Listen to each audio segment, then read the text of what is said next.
Bueno, Muy muy bien. bien. Entonces empezaré yo aquí y luego, bueno, como hicimos en las otras clases, hace tiempo que no nos vemos aquí. Y bueno, vamos a hablar un poco en la parte práctica. Como sabéis, Jorge y yo somos profesionales del mercado financiero, entonces trabajamos juntamente con el cliente en muchos tipos de operaciones y la principal de ella es la inversión del capital de los clientes en general. Bueno, yo estoy más en la línea de enfrente con los clientes y Jorge está mucho más, no, totalmente en la parte de la gestión. 100%. Entonces Sí. nosotros somos complementarios uno al otro y estamos, bueno, trabajamos juntos en eso, ¿no? Sea en Brasil o en España.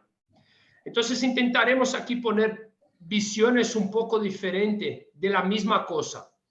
¿A qué me refiero?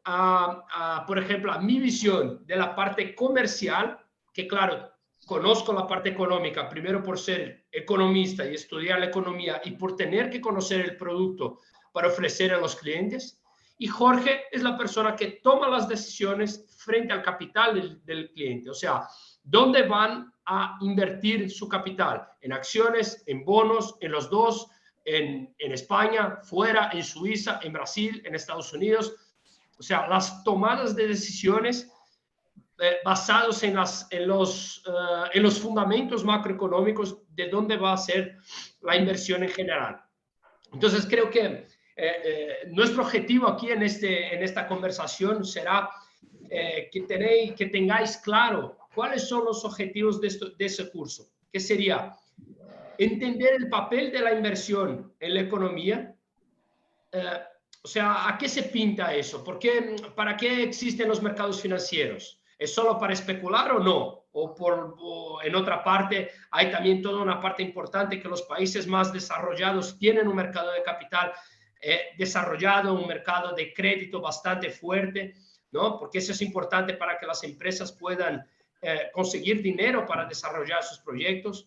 Entonces, entender y pasarnos un poco de la importancia de un mercado financiero y mercados de capitales desarrollados en esos países.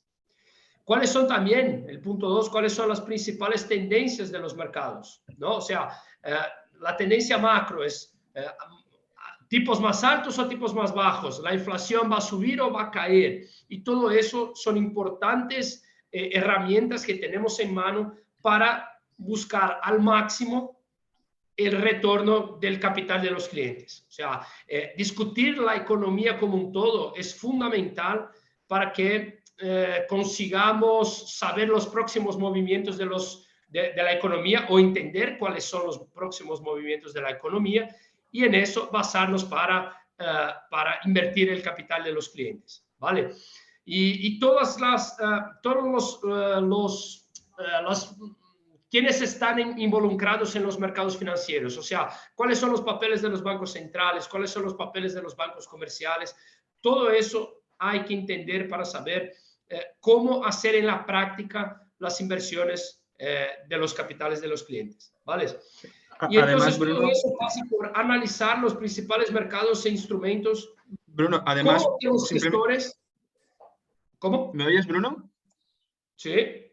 Digo que también a incidir que el papel de las expectativas, que has dicho muy bien, que los mercados financieros se basan no en lo que ha pasado en los últimos años o en los últimos meses, sino en el rol que cumplen las expectativas del futuro, que al fin y al cabo lo que hacemos nosotros es descontar y tomar posiciones sobre lo que va a pasar en un futuro posible o probable.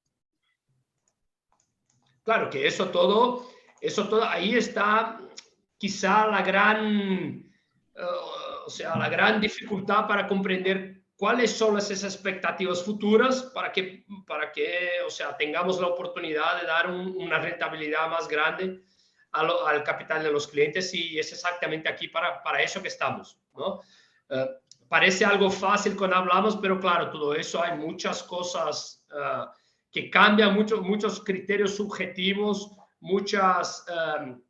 o sea, momentos de vida de cada uno, momentos de cada país, y todo eso afecta, que puede ser del día a la noche y cambia toda la economía. Estamos viviendo cosas así, por ejemplo, cuando ha empezado la pandemia, que ha cambiado toda la forma de los tipos, de la inflación. O sea, y ahora, por ejemplo, cuando empezamos la guerra entre Rusia y Ucrania, que también cambia muchos factores económicos y todo eso, tenemos que ser activos frente a los clientes para que tengamos tiempo de cambiar las carteras y buscar sea protección o una rentabilidad más grande. ¿Es eso, Jorge? Justo. Y para eso, como acabo de comentar, el punto 4, que es que tenemos que entender todas las variables macroeconómicas y los fundamentos para que podamos tomar decisiones más bien fundamentadas. O sea, tenemos que estudiar todas las herramientas que están a nuestra vuelta para que podamos tomar esas decisiones con mucho más, no es sabiduría, pero con mucho más... ¿cómo se dice, Jorge? ¿Cómo puedo poner mejor esta informados, palabra? mejor informados, con más información. Sí, y eso también, bueno, y eso no nos hará que a lo largo del camino no tengamos errores. Los errores serán inevitables. O sea, tendremos errores en la mitad del camino, algunas inversiones no serán de las mejores, otras sí, y el punto aquí es con todas esas herramientas buscar al máximo que los errores sean mucho menos frecuentes de las decisiones acertadas. ¿Me he hecho comprender o no? Sí, ¿Tenéis alguna perfectamente. duda? ¿Sí? Sí. Vale. Bueno, y eso también, claro, tenemos que entender las limitaciones de los gestores, los sesgos cognitivos. Y esa es una cosa que o sea, yo doy clases de micro y macroeconomía aquí en Brasil y hay como en el semestre, no sé, 5 o 6 clases que tenemos una participación muy grande para entender los sesgos cognitivos y cómo funciona el comportamiento de las personas en los mercados financieros. Porque a veces cuando tenemos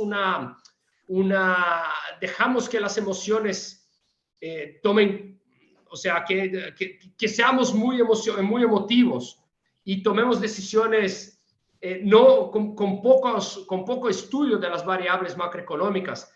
Eso nos hace que el dinero, o sea, que perdamos dinero, ¿no? Que hagamos inversiones mucho más en el ámbito emocional y no en el razonable. Y entonces entender un poco de la parte humana, cómo podemos comportarnos para hacer buenas inversiones. ¿Vale? Sí. Y además que Bruno, estos sesgos cognitivos también se definen mucho por los estilos de inversión que existen en el mercado, que son muy diversos.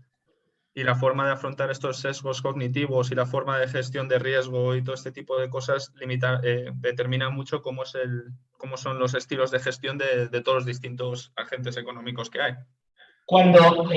Permitidme una cosa, cuando habláis de sesgos cognitivos y de esos sesgos que pueden tener los inversores, a ver, chicos, estamos refiriéndonos a aquellos elementos particulares, características particulares que tiene cada uno por su propia personalidad, por sus propios objetivos, por cómo puede ver de una forma u otra lo que está pasando en la economía, ¿vale? El momento de vida de cada uno. Sí, Bruno, adelante. No, que dije el momento de vida de cada uno también. Eso es, ¿vale? Entonces, esas son las características personales, ¿vale? Las características personales que tienen y que eso influyen sobre el proceso de toma de decisiones a la hora de invertir, ¿vale? Sí. Para que entiendan ellos, el ejemplo más evidente es cuando hay un pánico bursátil, que como todo el mundo está asustado, la tendencia normal de una persona es a pillar miedo. Y resulta que muchas veces cuando hay un pánico, una caída, un evento de cola con una caída bastante grande en la bolsa, si uno es capaz de controlar esos sesgos cognitivos a través de un proceso de inversión bastante bien formado, resulta que la mayoría de las veces son los momentos más rentables para poder, de hecho, ganar dinero. Pero hay que saber limitar esos sesgos cognitivos, esos miedos y ese efecto rebaño que todos los humanos estamos sujetos a. Y eso es muy importante, que lo entiendan ellos también. Eso es. Yo diría que es la barrera, de hecho, más grande para todos los inversores. La parte de riesgo, ¿te refieres? No, los propios sesgos cognitivos, ¿no? El efecto rebaño que nosotros como seres humanos tenemos metidos. Por eso dije que dedico muchas clases en un semestre a hablar de los sesgos cognitivos y de la parte comportamental, porque eso influye directamente. Y yo, que estoy en contacto directo con los clientes en el día a día, al diario, eso se me hace muy claro. O sea, las personas cambian de opiniones a cada día, mucho más por los sesgos cognitivos y por las partes y por dejar que la emoción esté más presente, y en eso, claro, tomamos decisiones que no son muchas veces muy inteligentes, ¿no? En la parte de inversiones.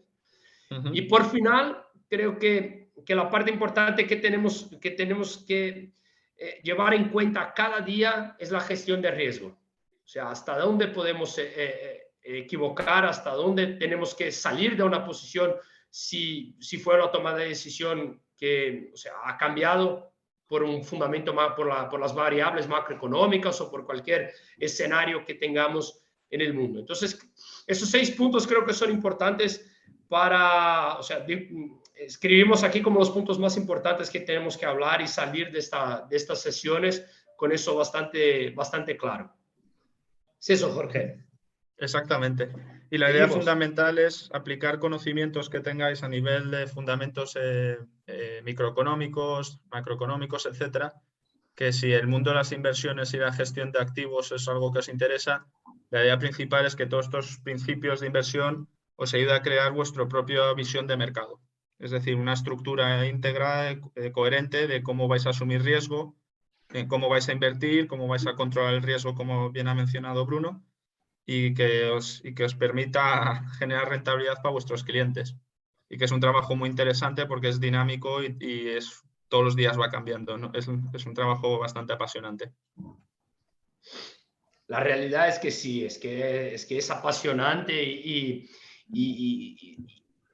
cuando hablamos mucho Jorge y yo, es que muchas veces no parece que es un trabajo, es como si fuera una diversión. Y Jorge estuvo aquí unos meses en Brasil y pasábamos los sábados y domingos hablando de mercado, de economía, y la verdad es que si llegamos al punto de parecer que tu trabajo sea una diversión, significa que, o sea, ya tenéis más del 50% del camino de que harás un buen trabajo, porque lo harás con pasión, ¿no? Justo. Sí. No creo que eso pase para muchas personas. Entonces, si encontráis una pasión en eso en el mercado, creo que ya tenemos una buena idea de cómo hacer un buen trabajo para el cliente, porque seguro lo harás con pasión y eso pasa por los sesgos cognitivos que vamos a hablar aquí. ¿Puedes pasar, Jorge? Sí, claro. A ver, en esta clase, Bruno, porque creo que es continuación de las anteriores, a pesar de que hemos estado unas semanas, creo que sería bueno que tratáramos a partir, porque los anteriores ya los tratamos, pero retomáramos el punto 4, que es el papel de la economía y los fundamentos para tomar sistemas de decisión, los ciclos económicos, etcétera. ¿Te parece, Bruno? Sí. Los otros puntos hemos hablado. Sí, es que como es continuación, ¿no? Pero vamos a volver a este porque yo creo que era el que quizás era más denso y que retomen un poco y continuamos con lo que nos quedamos la otra vez. Exacto. De hecho, tenéis disponibles las grabaciones de los 6 seminarios anteriores que hemos hecho desde octubre, las tenéis disponibles. En cualquier caso, yo os las volveré a recordar, ¿vale? Sí, muy bien.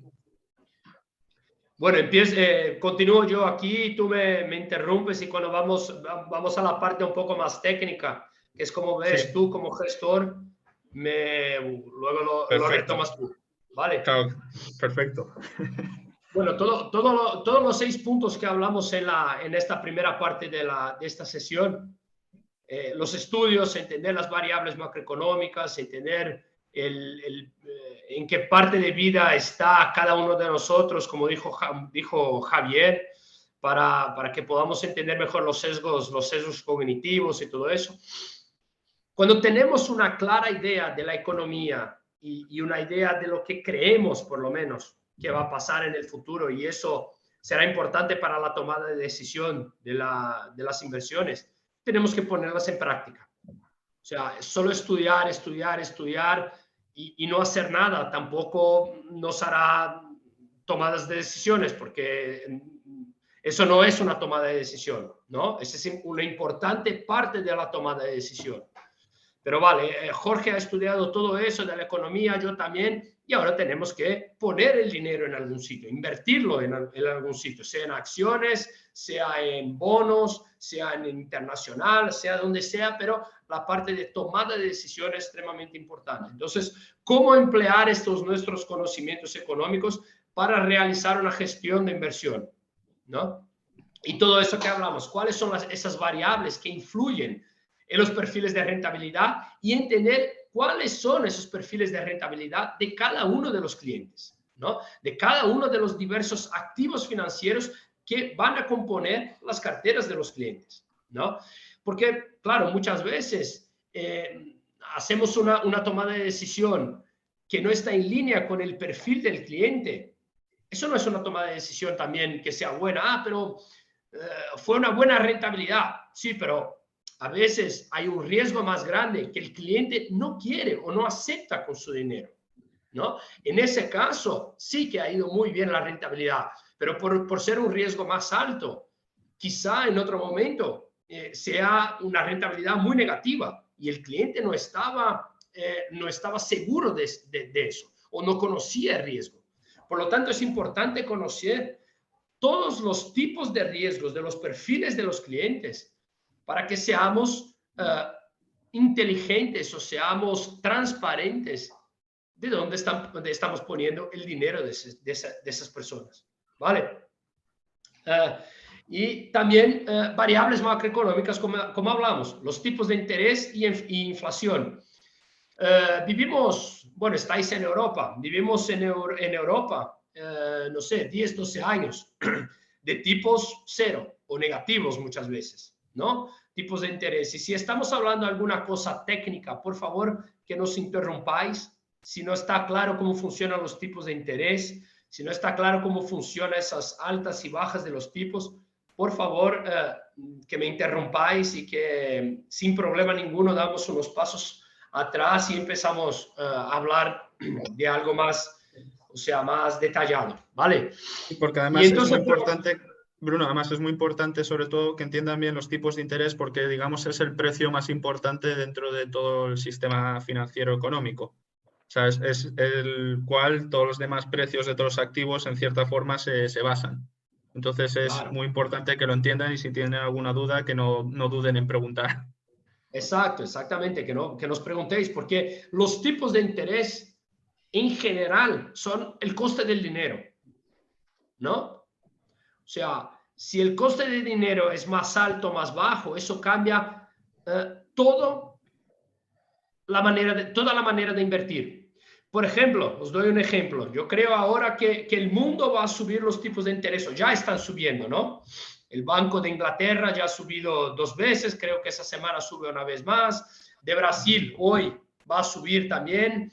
De Estados Unidos creo que va a subir hoy también. Entonces, eso cambia la manera de ver las inversiones, porque los tipos de interés suben y hay mucho más demanda por un tipo de inversión, por ejemplo, como renta fija, porque ahora hay tipos de interés más altos que antes.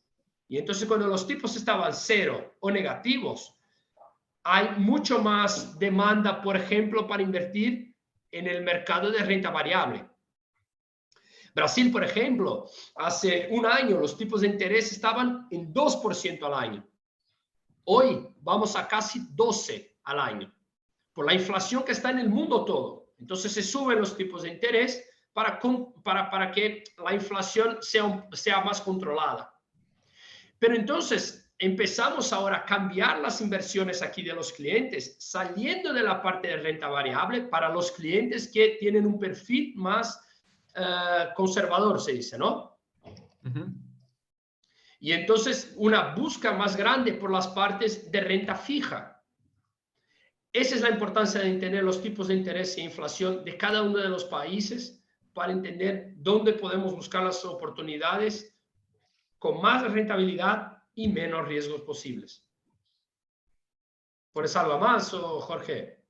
No, que aparte de la renta, es que es muy importante que tengan la renta fija porque, aunque parezca una variable simple, en realidad es extremadamente compleja y cómo afecta a todas las demás.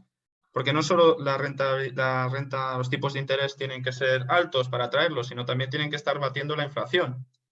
Y también puede tener a corto plazo el hecho de subir los tipos de interés también significa que se está drenando liquidez de los mercados, es decir, los precios de los bonos, que es en fin y al cabo cómo se emite, se monetiza el dinero, tiene una relación inversa con los tipos de interés. Es decir, si el precio de los bonos caen, los tipos de interés suben. Y eso a su vez significa que lo trataremos ahora un poco más adelante, el tema de la política monetaria, significa que los estímulos de las economías se están retirando. Entonces, eso también no solo influye en el mercado, como dice, la renta fija. Una variable es que los tipos de interés sean altos, pero que también que estén batiendo a la inflación en el largo plazo, pero también qué efecto pueden tener sobre la liquidez, sobre los activos de riesgo como la renta variable o los commodities o las divisas emergentes o cualquier, no sé, property, el activo inmobiliario, etcétera, etcétera. Entonces, trataremos mucho ahora, más adelante vamos a ver el efecto de la curva de tipos de interés y las probabilidades de recesión en los países. Pero que es muy importante todo lo que ha dicho Bruno, que viene además ligado con el tema de los crecimiento económico y crecimiento y ciclos económicos que trataremos, ¿no?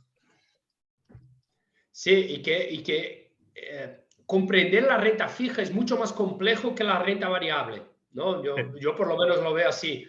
Las opciones y comprender cómo funciona la renta fija, o sea, comprender en realidad, ¿no? No es, sé lo que es renta fija, no, comprenderla de verdad.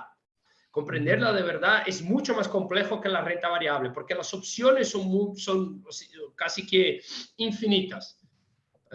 Si llevamos a diferentes países, pero entender el movimiento y por qué el movimiento lo hace de una manera u otra es mucho más complicado que la renta variable. Por lo tanto, es algo que tenemos que hablar bastante en las próximas sesiones aquí, porque es algo que nos toma grande parte de los días, de las horas de los días en las inversiones, ¿no?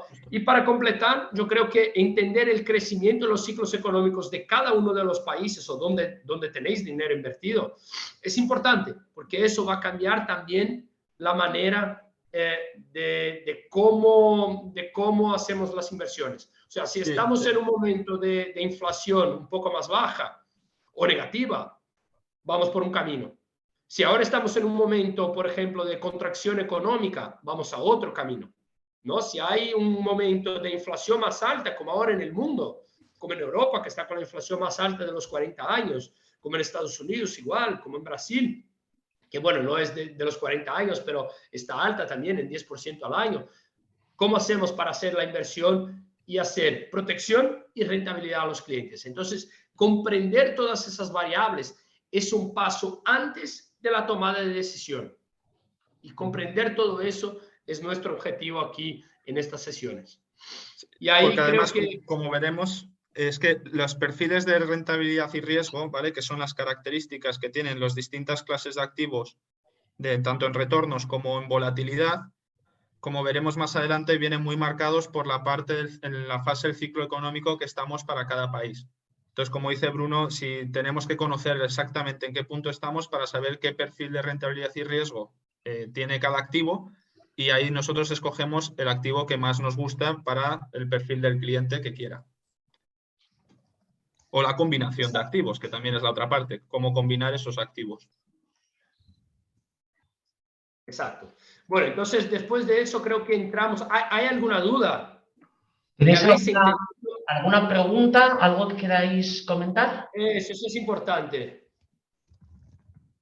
Por el momento no. O sea, los alumnos presenciales están bastante atentos. Adelante. Vale. Entonces creo que con eso, si lo tenemos eso de claro, vamos a entrar un poco en estas variables macroeconómicas y entender un poco de esos ciclos económicos. Entonces, Jorge, si quieres hablar aquí es un poco... ¿Sí? Vale. Quizá tú lo explicas mejor que yo en esta parte. Vale. Yo te voy interrumpiendo conforme Muy bien. lo hacemos al revés ahora. Fantástico. Pues con todas las cosas que Bruno ha estado comentando, la clave es que todas estas variables que nos definen los perfiles de rentabilidad y riesgo vienen muy marcado por los ciclos económicos. Y las dos principales variables que determinan los ciclos de forma muy simplificada, bueno, las tres, digamos, son dos de economía y uno de lo que hacen los reguladores, es decir, la política monetaria y la política fiscal. Pero con que tengáis este esquema en la cabeza, ya habéis acertado como el 30-40% de lo que es la toma de decisión, ¿no? Y es que las economías en realidad se definen por la actividad económica, es decir, el crecimiento real, y el perfil de inflación que tienen en cada momento. Y en función de eso, tenemos como 4 escenarios generales, diríamos, en el cual invertir en un estilo o invertir en otro, pues se compensa, ¿no?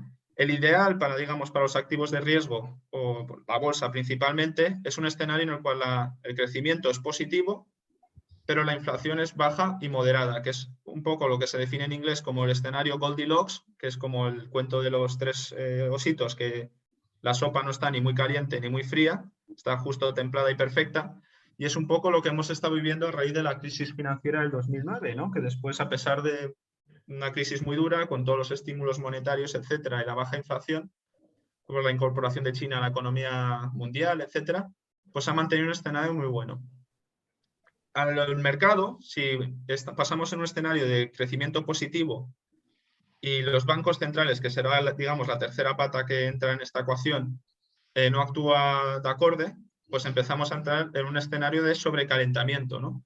En el cual la inflación empieza a subir, esto empieza a hacer daño en los márgenes empresariales, ¿vale? En los costes que tienen las empresas, ya que los salarios y los insumos empiezan a crecer, los márgenes corporativos empiezan a desacelerar, y también es un escenario en general donde los bancos centrales están retirando estímulos.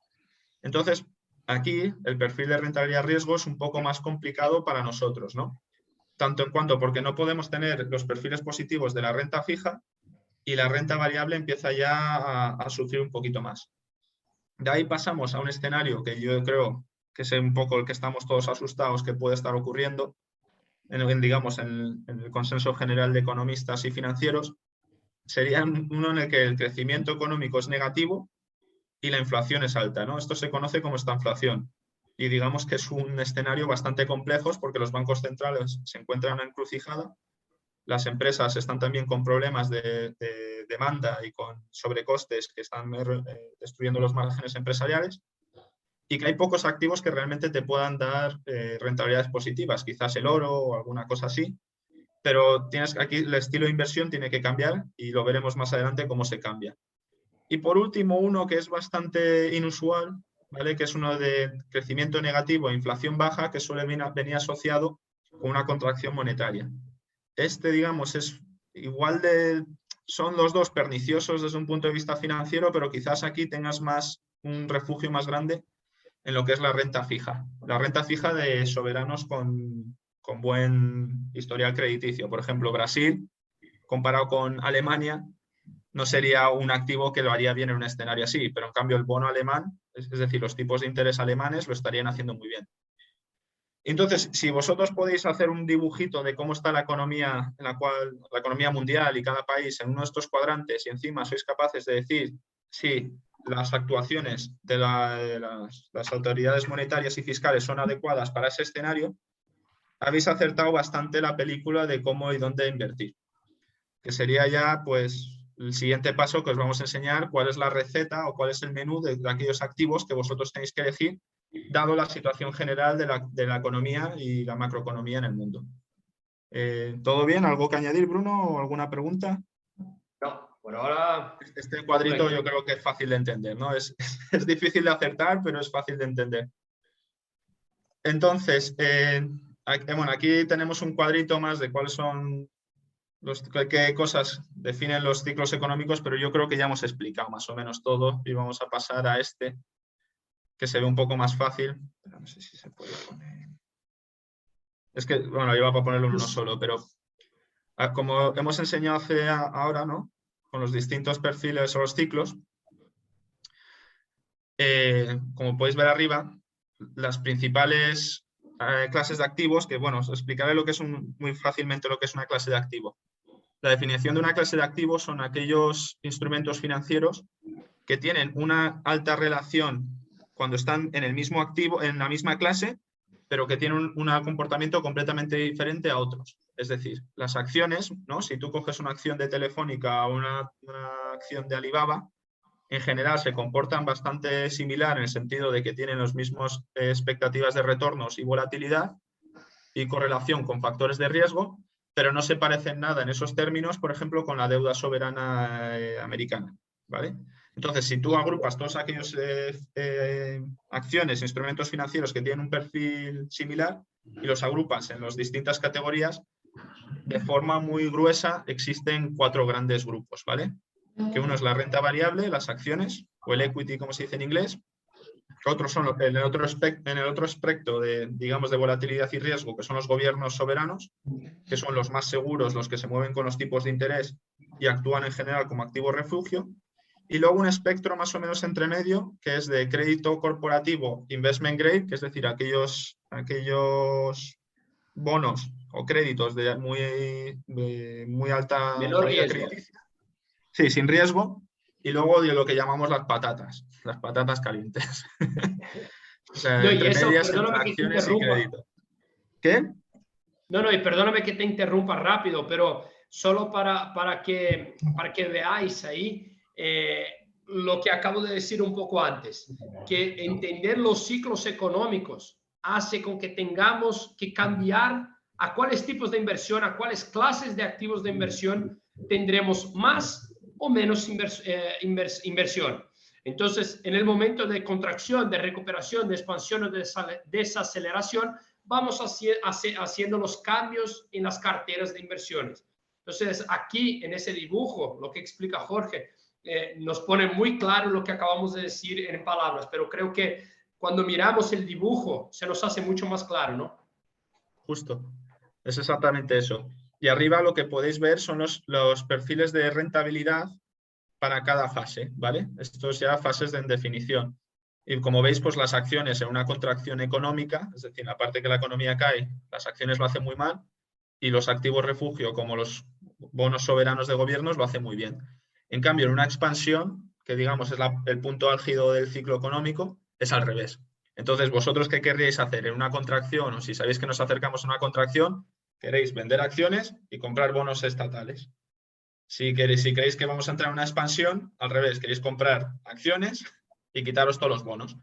O si pensáis que una contracción, una recuperación, que de hecho es, hablando de los sesgos cognitivos que hemos hablado al principio, Bruno, lo que nos solemos perder todos los inversores en general, que son las recuperaciones en la cual todos los activos lo suelen hacer bien.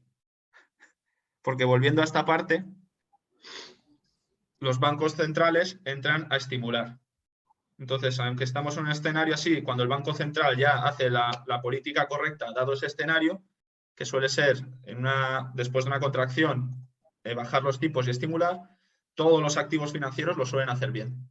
Y luego, digamos, la más difícil, que es un poco en la que estamos ahora metidos, es en la desaceleración, en la cual hay muchísima dispersión entre todos los activos y no hay un claro, digamos, no hay un claro ganador ni un claro perdedor, sino son mercados laterales que son más difíciles, en los cuales son más difíciles ganar dinero, y esas decisiones de las cuales hablaba Bruno cambian. El estilo de inversión tiene que cambiar muchísimo. Y bueno, esto de aquí abajo no solo se traduce en los activos principales, sino es que en todo tipo de activos, en perfiles de retornos, en incluso los propios sectores dentro de la economía que lo van a hacer mejor o peor, los estilos factoriales de bolsa, que eso tenemos una clase específica solo de eso, ¿vale?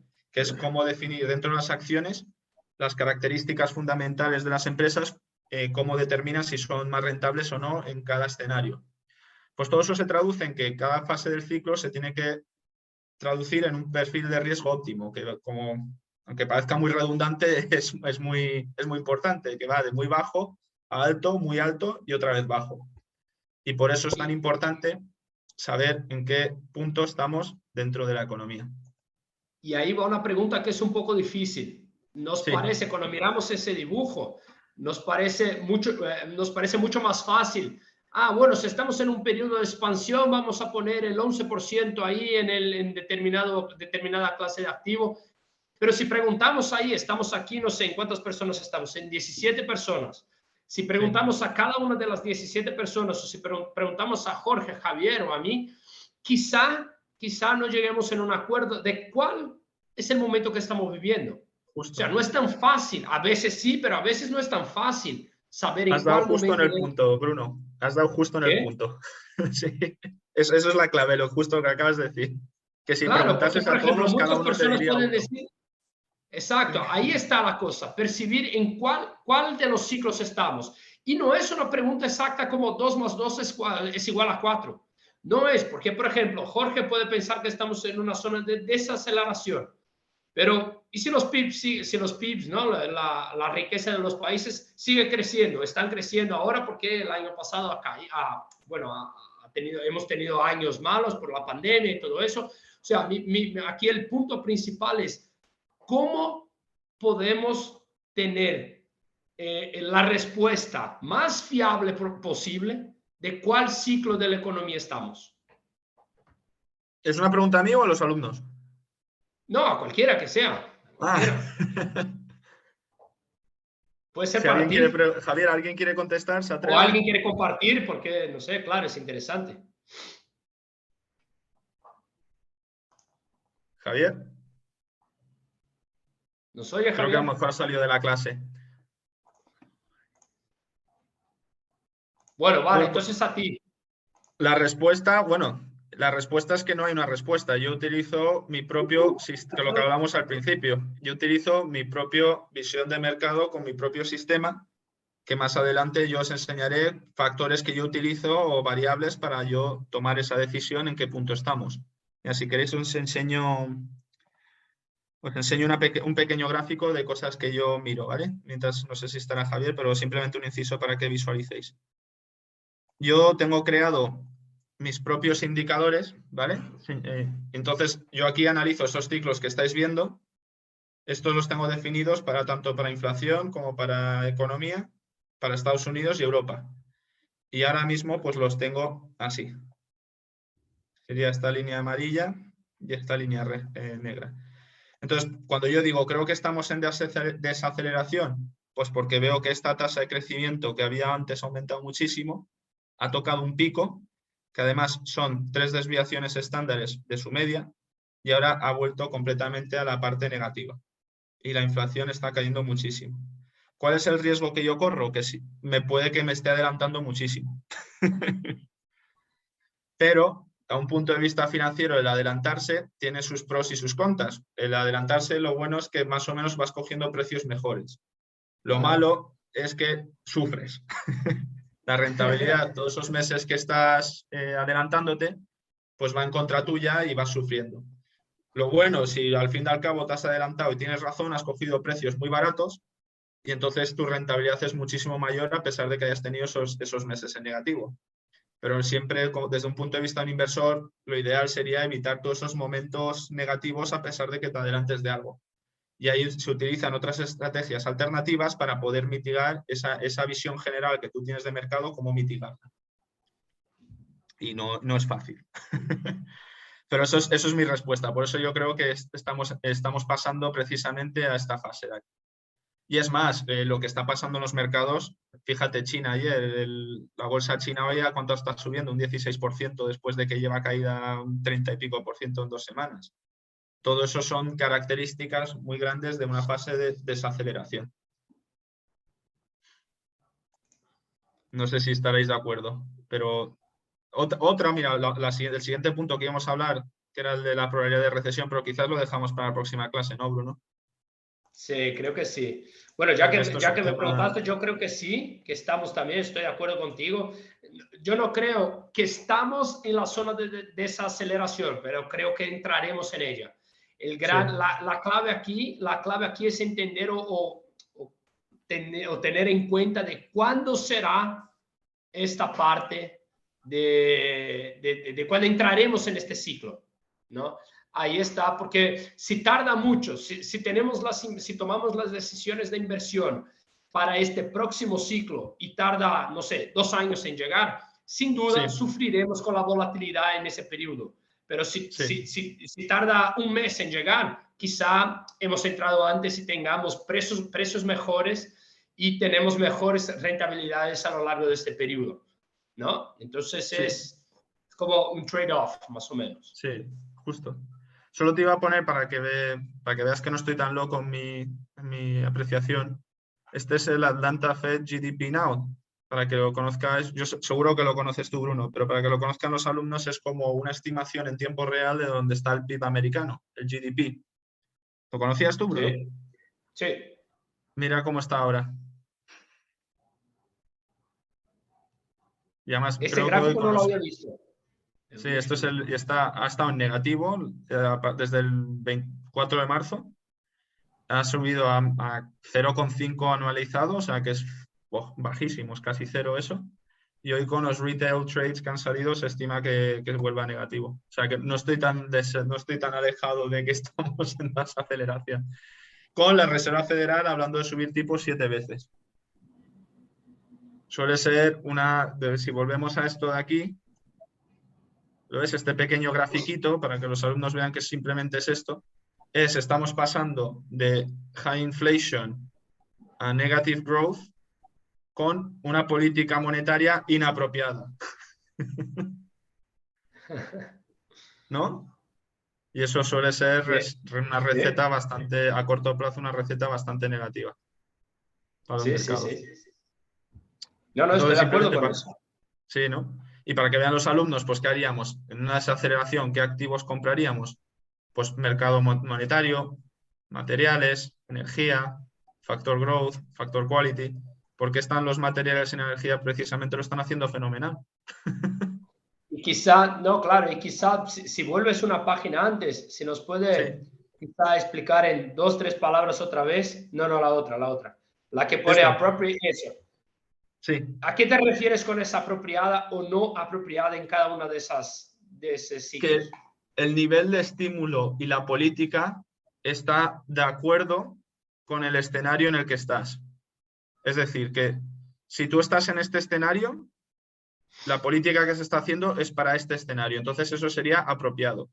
Entonces, desde mi punto de vista, sería una situación macroeconómica que no es tan mala, ¿vale? Incluso que Sí. podía pasar de controlarse bien y que los mercados subieran. Lo que me parece que es muy negativo es cuando tú estás, por ejemplo, ahora mismo estamos en overheating economy y te están poniendo políticas de deflationary crisis o credit cuts, ¿sabes? Una cosa que es completamente alocada. Como inyección de dinero o Claro, impresión de dinero y todo eso. claro, en una crisis de oferta, por ejemplo, inyectar muchísimo dinero, pues eso puede ser muy inapropiado y lo estamos viendo con el tema de la inflación, ¿no? Que era completamente inapropiado. Sí. Entonces, pues eso es lo que quiere decir esto de aquí. No, claro, te hice la pregunta para, en caso de que alguno de ellos no Sí. lo había No, no, comprendido te bien. he entendido. Si esto lo Sí, hemos sí, hablado no, mil y es veces, tú y yo. importante porque, claro, y es importante porque estamos viviendo eso hoy en día, Sí, ¿no? O sí, sea, una política, como dijiste tú, una economía que está súper aquecida, overheating, sí. pero las políticas continúan no apropiadas. O quizá antes de la guerra ya teníamos inflación por políticas también no apropiadas, Claro. Ujú. ¿no? Claro que sí, 100% de acuerdo. Sí, sí. Y después de eso se trata. Creo que ya tenemos 2 minutos para terminar, que Javier nos ha dicho que a las 3 en punto nos Sí, cerraban esto, pero la próxima clase pues vamos a hablar sobre los tipos de interés, las curvas de tipos, es decir, cómo se descuentan, los mercados descuentan cuáles van a ser los tipos de interés a los distintos plazos y cómo influye eso en los ciclos económicos, en las probabilidades de recesión y en los mercados financieros, ¿no? ¿Y algún alumno tiene alguna duda?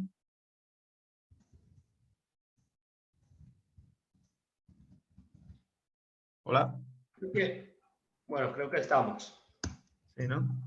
No, porque además todo eso, precisamente además, simplemente para incidir, pero el tema este del policy response, appropriate y no appropriate, es que se refleja muy bien en la curva de tipos. Y eso influye en la probabilidad de recesión. Perfecto. Así que nada, pues Entonces, muchas gracias, Bruno. Me alegro mucho volver a empezar las clases aquí contigo. Yo también, que hablamos, ponemos las ideas aquí en día, hablamos del escenario actual, es siempre importante. Justo. Y Sí, gracias sí, a mira, todos estoy que esperando estuvieron aquí con nosotros y nos vemos la próxima semana. para que los alumnos vean que este fue el trade que te envié el otro día, ¿no? Estoy esperando a que abra de el mercado ya commodities americano fino, ¿eh? para ver cuánto le voy a ganar a esto al FXI. Ese, el rojo, ¿qué sería? ¿Cuál es la línea? ¿El rojo, azul y negra? Pues mira, el negro es bolsa china, el índice FXI. La azul es la bolsa brasileña, el ETC LWZ. Y la roja son los commodities, los metales. Metales industriales, no metales preciosos. Y como ves, Sí. pues siempre tiene una correlación inmensa, ¿no? Esto tiene, o sea, un análisis de clustering es esencialmente casi el mismo activo. Y yo Sí. siempre que veo una diferencia, por ejemplo, aquí en el 2000, cuando tuvisteis la crisis grande, ¿vale? En 2000, bueno, no, en 2019 no fue cuando tuviste la crisis grande. Cuando hay una diferencia muy grande, siempre juego a convergencias. Entonces, como sé que estas relaciones se tienen que más o menos a largo plazo salir a cumplir, lo que hago es, si veo que el metal o el Brasil se han desacoplado mucho, compro el que ha caído muchísimo y vendo el que está muy arriba. Sí. Y es precisamente lo que te envié ayer o antes de ayer, que lo compramos antes de ayer. Cayó un poquito más y hoy va a estar subiendo esto como la espuma. Sí, pero me enviaste el jueves de la semana pasada. Ese es más Sí. actualizado, ¿no? Sí, lo compramos como por aquí. Nos hemos comido esta caída y ahora esto deberá estar por aquí. O sea, ha subido muchísimo. ¿Tienes ese gráfico actualizado? No, estoy esperando a que abra el mercado para yo actualizar esto y poder verlo. O sea, es que no me sale como me sale solo el precio a cierre, tengo que esperar Vale. a que me entre el de este. Pero Bueno. sí, pero este Muy debe ser. bien. Así que nada. Muy bien. Bueno, muchas gracias, chicos. Jorge, Gracias a gracias, todos. un placer estar contigo. Sí, Y ya nos vemos igualmente. pronto. Chao, un abrazo a todos. Adiós. Un abrazo. Chao.